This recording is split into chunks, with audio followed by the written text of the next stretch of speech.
Tingnan nyo. Oh. Ay, ganun pala yun. Ay, yung palang pinaka-suwi. Yan. Yung ano pala yung suwi ang tawag. Oh, tugi. Napilitan? Ito ang pinakamaganda. Ito ang pinatarget dito. Yung pinaka-ano po yan, yung usbong, tawag sa Tagalog. Oh, yan ang... Hindi pala ugat, usbong ano. Tamay-tamay na yan. Pala. Yan ang pangwan sa kidney. Yan o, mga matulis na yan o. Yun pala yun. Kala ko yung mismong ano lang. Ugo, apal, kahit...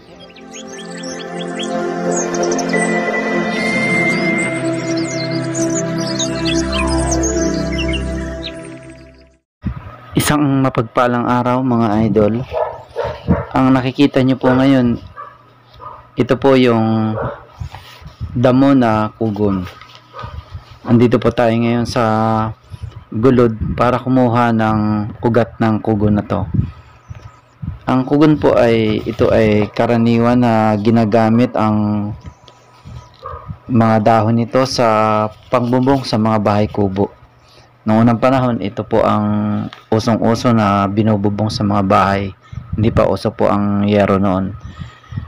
Kaya itong kugon po na to ay talagang kilalang kilala. At hindi lang po pala ito pang bubong, kundi nagagamit din pang gamot ang kanyang ugat. Mga idol, ang kugon po ay may scientific name na Impirata cylindrica. Sa Japan, tinatawag tong red baron grass. At ito po ay kinikilala na rin na mabisang panggamot sa UTI or sakit sa bato. Mabisa rin po itong panggamot sa diabetes. Ginagamit din po ito na pangpurga sa mga bulate.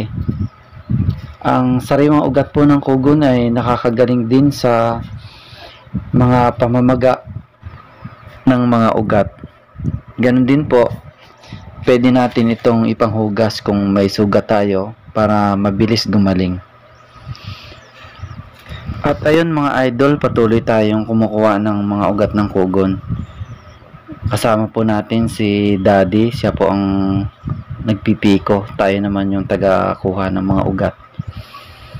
Nagpapasalamat po tayo na sinamahan niya tayo at tinuruan niya tayo na kumuha ng ugat ng kugon. Siya po talaga yung nanguna sa pagkuha. Thank you so much po kay Daddy Romulo Roja Magbudi. Shout out po sa kanya at talagang nagpapasalamat po tayo na hindi niya tayo pinabayaan na kumuha ng kugon. Medyo mahirap po palang kumuha ng kugon, ng ugat po pala ng kugon.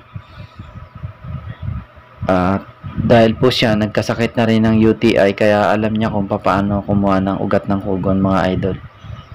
At ito po yung ugat ng kugon. Mga maliliit lang siya, matulis, tapos maputi. Maputi yung ugat ng kugon. Po palang kinukuha namin ngayon ay igagamot namin kay Mother.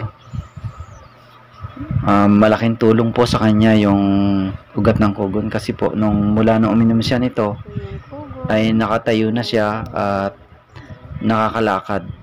Dati po ay sobrang sakit ng kanyang bewang, hindi siya makatayo at hindi rin makalakad. At ito na mga idol yung kugon na nakuha natin. Hinugasan natin mabuti, nilinis. At ito na, kailangan pong hugasan mabuti. At pagka nahugasan na at inakala nyo talaga pong malinis na, wala na siyang dumi, ilagay nyo na sa kaserola yung pinakalutuan.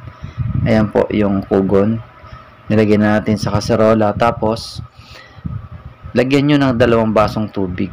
Ayan ang mga idol, 2 basong tubig, tapos pakuluan nyo yung 2 basong tubig.